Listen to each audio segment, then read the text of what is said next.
Welcome to this supplemental video update where I'll be trying to answer the question, what is an inverted yield curve?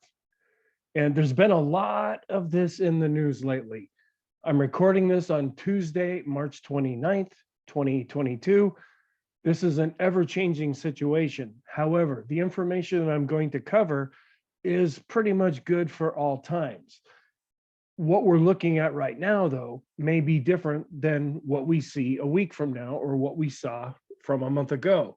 So because there's a lot of information out there, and because there can be some real confusion and somebody is so sure that they have the right answer, only to say, well, sometimes there's other answers that are available, I felt I wanted to go ahead and prepare this video. What I do is every day I prepare a daily video update, and I focus pretty much on the S&P 500, but I'm looking at all of the different markets together for how they interact with the stock market. I also prepare what's called a daily snapshot video update. Some of my daily videos can get kind of long, and I realize you're busy or you're not interested or you're not at a point where you need a lot of extra information, because I go through lots and lots of charts in those videos. Well, I have a pared down version of the video, and for the current time, they're freely available on YouTube. I'm posting them every day. And then every week I post a weekly video. And then every month I post a monthly video. And I usually have at least two monthly videos. One covers the stock market and the other one goes over the economy. Well, in addition to that, periodically I will post supplemental videos. And I just felt that this was needed. After I've been listening and watching and reading different things about the yield curve, I just figured I'd make this video, throw it into the ring, I guess I would say, and just see if this would be helpful to you. And my hope is that you do find it useful, because that's really all I'm trying to do here, is just help people to understand something that either is explained in too easy of a manner where a little bit more information is needed, or it's so complicated, it's like, blah, blah, shoot me now kind of a thing. So the yield curve. There's been numerous reports and opinions that have been expressed about the yield curve. It's in the financial media. It's even making it into the mainstream media from time to time. If you watch any of the financial channels, they're talking about it. But what in the world is it? Is it a big deal? Is it something that we really need to freak out about? The goal of this video is to help you to understand what is happening and how it may impact the stock market. Now, this also may apply to your life. This also may apply to your company. If you work for a company or if you own a company, this can have a real impact that way. So just to give you an outline of what I'll be covering, I'll first go through what are the most common bonds, what is the yield curve, what does the yield curve even mean, and then I'll talk about a balancing act that is going on, and then how will the yield curve impact stock prices. I'm so used to saying strike prices, but stock prices. So the common bonds out there, and I'm just focusing on government bonds. The US government is the biggest issuer of bonds, but you can have municipal bonds, you can have state bonds, you can have corporate bonds. There's lots of different kinds of bonds out there. Your bank may even supply things like savings bonds. What we're talking about here are government bonds. These are used to finance the debt of the US government.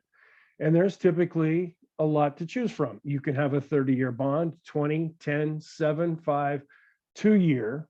And some of these are notes and some of them are bills, and bonds come later. But just the important thing right here is just the length of these bonds. And then we have the 3-month as well.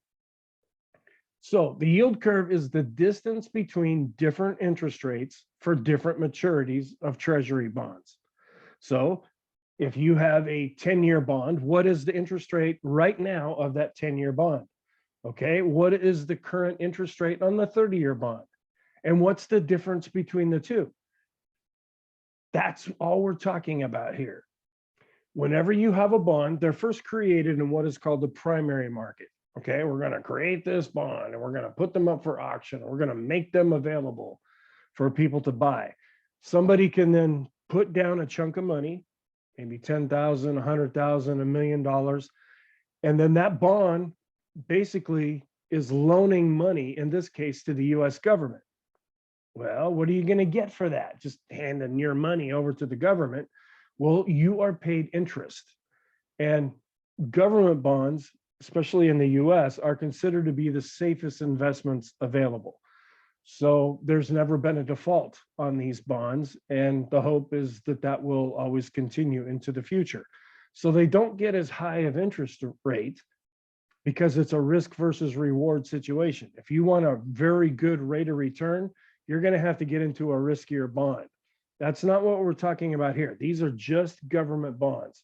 But your risk in this case may be the length of time that you're willing to tie up that money. Do you only want to tie it up for 3 months? You're going to get a pretty low interest rate. Are you willing to tie it up for 30 years? Well, you're going to get a higher interest rate, but now you don't necessarily have use of that money for 30 years. And what happens if the interest rate, when you bought that bond, let's say is at 2%, and interest rates go to 10%? Okay, you're not doing very good at that point. You could go into the market right now and get a 10% bond. Well, when you first bought the bond, it was at 2%, and that seemed good at the time because these things change every day. Their interest rates, prices go up and interest rates go down. When bond prices go down, interest rates go up, and they work on the force of supply and demand. So in exchange for loaning the money, interest is earned while owning the bond. When the bond matures, the bondholder will not only get the interest that you received over that period of time, you'll also get your money back. So when you buy stocks, you're buying ownership. When you're buying bonds, you're loaning money. And this is why they're often called the credit markets. It's another name for the bond market. So what do you do with that interest? Well, it can be used for income. There's a lot of people that take a big chunk of money, throw it into a government bond, and then every month, every couple of months, every quarter, every year, that money is then deposited into their bank account, and that's what they use to live off of. It can also be an alternative to dividends. Those are profits paid on stocks. Well, sometimes dividends might be the better thing to have because then you might not only get dividends, which is sharing in the company profits, but you might have an appreciation of the stock price itself. So that could be beneficial. There are other times when dividends are really low in the stock market. So then investors go over to the bond market because it's seen as a less risky environment. That's usually known as risk off, because you can put your money where it's generating some interest without any risk, really. You can also take that income that you get from the interest and reinvest it. So those are just a few things that you can do with that interest that you get from a bond. The logic is that the longer term bonds will pay higher interest rates. So if you're going to tie up your money for 2 years, that's going to get a lower interest rate than if you're going to tie it up for 10 years or 20 years or 30 years. So while shorter term bonds will pay lower interest rates. And if you think about it, there's some logic there. The longer you tie it up, the more interest you will get. But what's happening in the meantime while you're generating money from the interest from that bond? So when you plot all of this out, when you take all of these different maturities, this is displayed as a curve. And I just got this from Wikipedia. This is what a normal yield curve should look like, where we have the maturity starting out with just 3 months all the way out to 30 years. These dots are the interest rate, or we also call that the yield. As you go further out in time, the interest rate climbs. And this is what it's supposed to look like all the time. But that's not what it looks like all the time. And that's what's causing some of the problems right now. So what does this mean? The yield curve changes shape each day and sometimes intraday because bonds are traded. Once you have a bond that you purchased in the primary market, let's say you want to get rid of that bond. Well, now you can do that in the secondary market. And other people can buy bonds one day and then sell them the next day. And most of that trading happens in Chicago. When we're talking about the yield curve, there are three typical categories. And you might hear this on the financial channels and some financial publications that you read. Someone might come on and say, well, we have a real steepening of the yield curve. What does that mean? Well, when we have a steep curve, which looks more like this would be considered to be a steep curve. There's an expectation of strong economic activity. Okay, nice, healthy, growing economy. Well, with that comes higher prices. That means inflation. With inflation means higher interest rates. But overall, this is considered to be a good economy. We want to have an economy that's growing. You don't mind a little bit of inflation. You just don't want inflation to get out of hand. You may not mind a little bit for interest rates. You just don't want interest rates to be so high that it costs you beyond what your ability is to repay that money. Another thing that you might hear is that the yield curve is either flattening or is flat. This happens when we're changing from a steep yield curve, typically, to a flattening of the yield curve where near-term rates are rising and longer-term rates are either rising less, if not even declining. So instead of having a curve to this whole yield tree that we have, it basically looks more like a flat line. Because, and this is kind of what's happening right now, is that we're seeing short-term interest rates being raised because the Fed is in there raising interest rates, but the longer-term interest rates aren't really bouncing as much. There's not as much confidence 10, 20, 30 years down the road. Most of the concern is in the shorter term maturities right now. So then what you can have, and this is what people are freaking out over, this is called an inverted yield curve.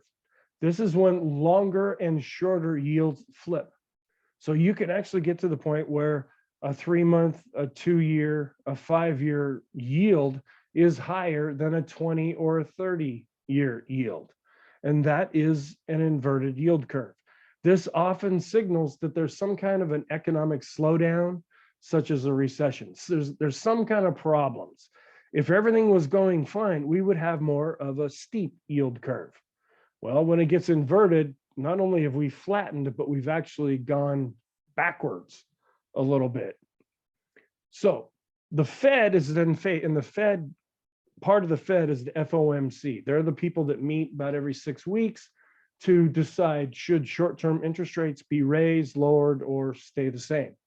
The goal of this committee is to raise short-term interest rates to stop high inflation. Now, a little bit of inflation is usually not bad. You like getting a raise. Companies like to be able to expand, maybe charge more for their products. All of that is part of inflation. We just don't want inflation to be sky high, where it's just prices are going up so far, so fast that maybe you're falling behind because your income isn't keeping up with inflation.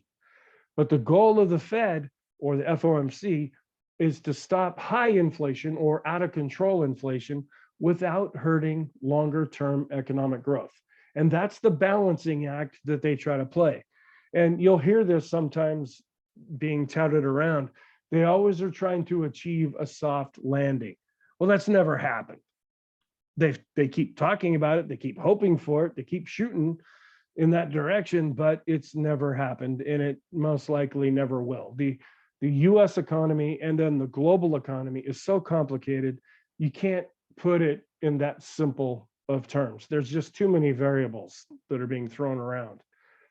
So what about the yield curve in stocks? Now, bond investors will find it. This is one reason why I really follow the bond market. The people that participate in the bond market, they tend to be pretty smart folks. They tend to be quite educated folks, and they tend to be quite experienced. where you get a lot of people in the stock market. Maybe they haven't been doing this for very long. Maybe they're just kind of learning the ropes. Maybe this is starting as a hobby for them and they can understand it a little bit better. Well, the bond market usually has more seasoned participants in that market. So if they kind of are smarter, more educated, and more experienced, shouldn't we watch what they're doing? Because stocks and bonds have an interaction with each other. So what we're seeing then is an inverted yield curve will typically happen as interest rates are rising. Okay, and we've been in that.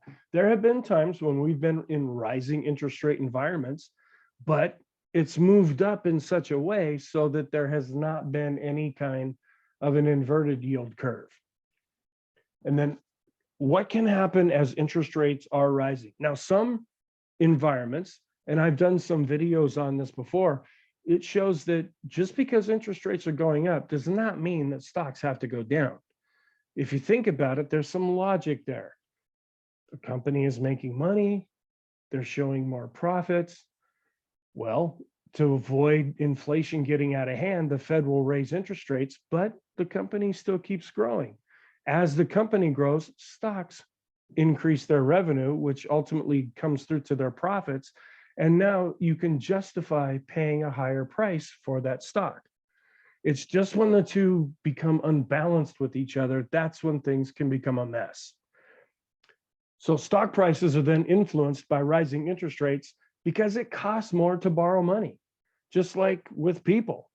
I mean, it's like you lock in a low mortgage rate, but if you wait and interest rates go up, well, you're going to lock in another rate, but it's probably going to be higher than what you could have gotten before. And ultimately, that will be a decrease in profits. And just like people need to stay solvent just to live, companies have to make profits or they're not going to survive for very long. So this will ultimately bleed over into the stock market. And when profits decrease, you can't justify the higher stock prices. So this is just, then I'm going to be showing a lot of charts now. This is looking at all the different maturities that I look at every day. And this is a daily chart. Here we have the 30-year on top, and it's showing what the current yield is or interest rate. Then we, in red is the 10-year. Then we have the 5-year. And this has been causing some trouble because these two lines, it almost looks Christmassy. You have red and green going like the TV show. You have things really close to each other. The blue line is the 2-year. And then down here on the bottom is the 3-month. And what we're doing is we're just measuring this on a daily basis. What are the differences between some of these yields to each other, and what information can we get from that? Here, this is looking all the way back to 1980. This is a longer version of the chart that I just showed you. But when they get all bunched up here and the lines all cross and it looks like a mess and it's kind of psychedelic and everything, this is when we have an inverted yield curve. And if you look at some of the dates, especially going back to 2000, right up here, we had an inverted yield curve. For those of you that have been investing for a while, that's when we topped out in the stock market and then had some real problems after that. Okay, then we had 2007 into 2008. That was kind of some problems. After that, prices really declined and we had the big financial crisis. Back in 2019, we had an inverted yield curve that ended up being just a few months before the COVID lockdowns and the whole pandemic thing started. Well, we're getting kind of close to some things happening again. And do we need to freak out? Do we need to worry about that very much? And then just to give you an idea, what I also do each day is I look at the 10-year yield internationally. On the top in green is the US yield. Then we have the UK in black. We have Japan, which is in red, and then Germany, which, believe it or not, had been negative for quite a while. Try to figure that one out. They are the blue line, but they have now gone back positive. So I watch the US bond market pretty closely, and I talk about that in my daily videos. But I also look at the international markets too, just to get kind of a perspective. And if you're thinking, why in the world would anyone want to buy a US bond? Well, look at their alternatives. Look at what, if you go to the UK, if you go to Germany, if you go to Japan, you're not getting any higher rates there. You might get some higher rates in China, but I'm not going to go there. But that might be seen as kind of a risky thing. Now, here are some charts of a few of the different yield curves. This is taking the 10-year yield and then comparing it to the 2-year yield. And this is kind of the one that people are starting to talk about. And this is the one that I watch closely. And I pretty much show a chart of this every day in my daily videos. We're getting down here to this red line. If we do, in fact, cross below this red line, that means it will be inverted. Okay, what does that mean? Well, look back at other times. Back in 2019, we had an inverted yield curve, and it was not too long before the COVID plunge. Back in 2006, 2007, we had an inverted yield curve. Not too long after that was the big financial meltdown. So when this happens, not right, and this is the point I want to stress. It doesn't mean today. It doesn't mean you have to freak out right now.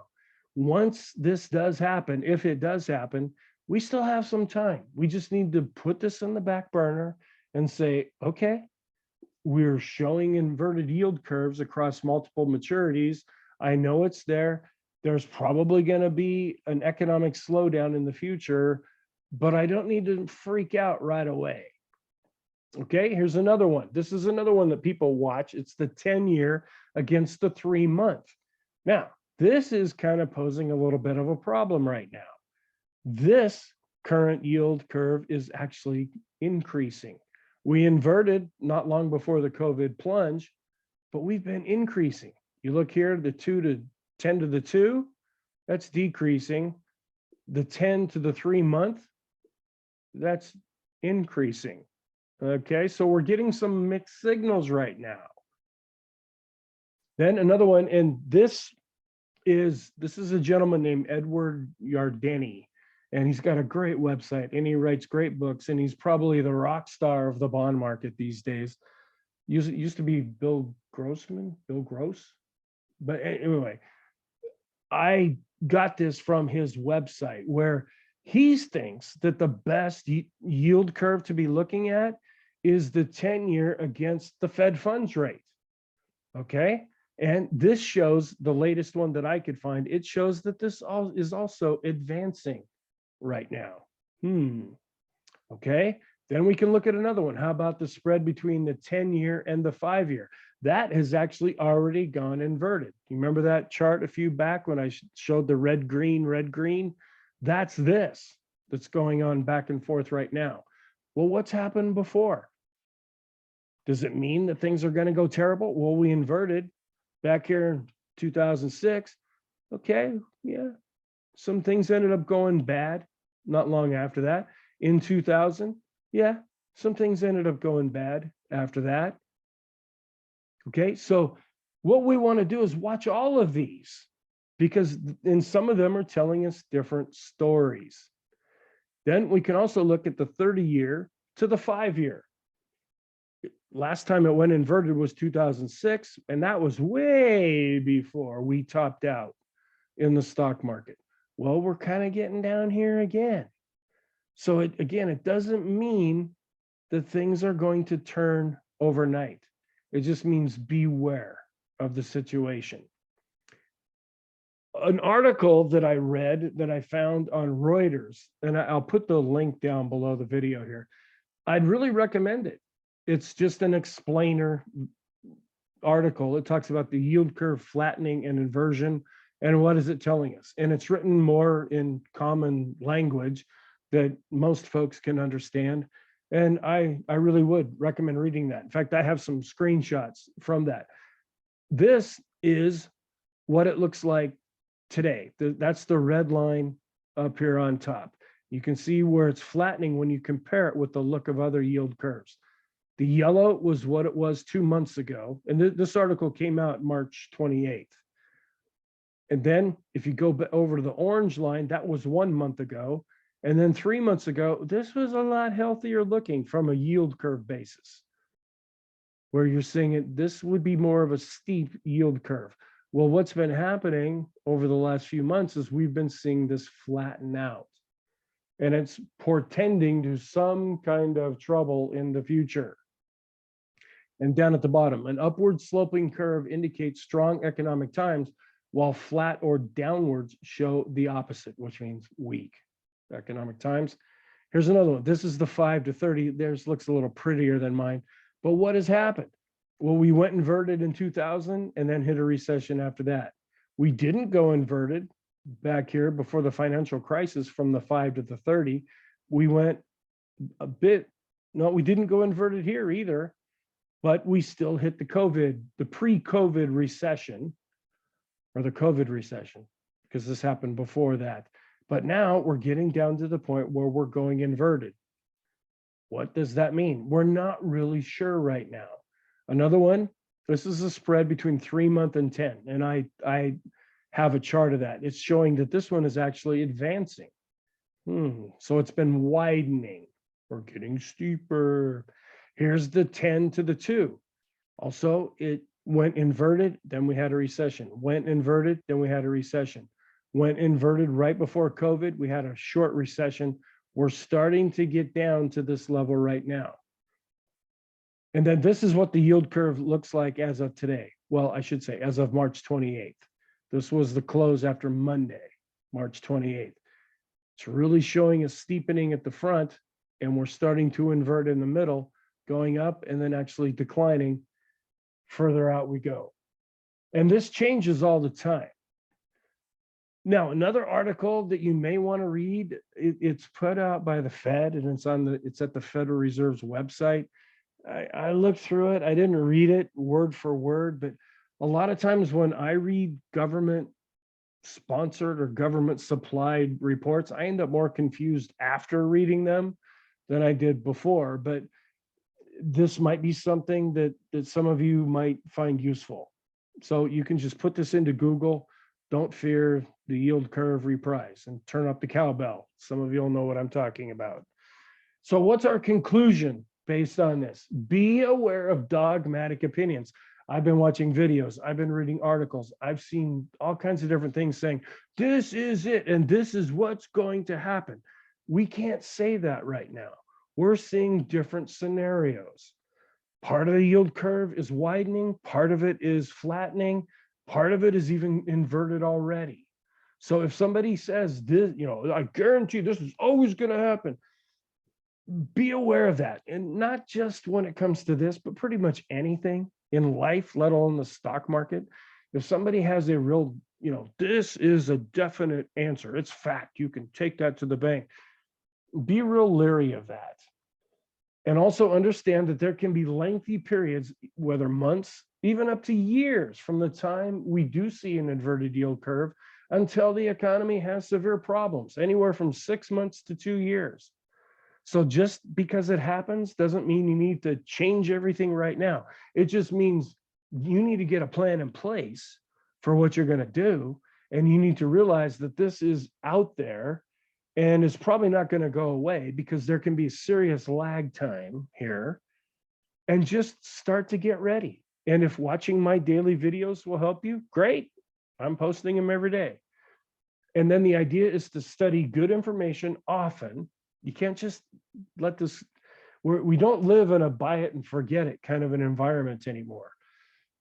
We need to keep up with things because we live in a really fast changing world now. But the ultimate idea then in the program that I teach, the videos that I post, and everything that I'm all about is to help you develop a skill so that you can reach your own conclusions. I don't tell people what to do. And if they ask me directly, I usually give them some runaround answer, because I'm not a guru. I'm not trying to get a following. I'm not trying to start a religion here. I'm trying to be an educator. That's what I'm trained and experienced as. And I want to help people by giving them the tools so that they can think for themselves. That's the goal of what I am trying to do. So thank you very much. I appreciate that. I was going to include this as part of the daily video, but my gosh, the video I recorded for this day was almost an hour long, and you can guess how long this video is. I hope you found this useful. Hopefully it wasn't too long. I believe in having something as long as it needs to be. I like to give background information and a lot of examples and help you to really form good, solid opinions about what you think will happen, and then use those, I wouldn't say opinions, conclusions, and then use those conclusions to decide what you're going to do. So thank you very much.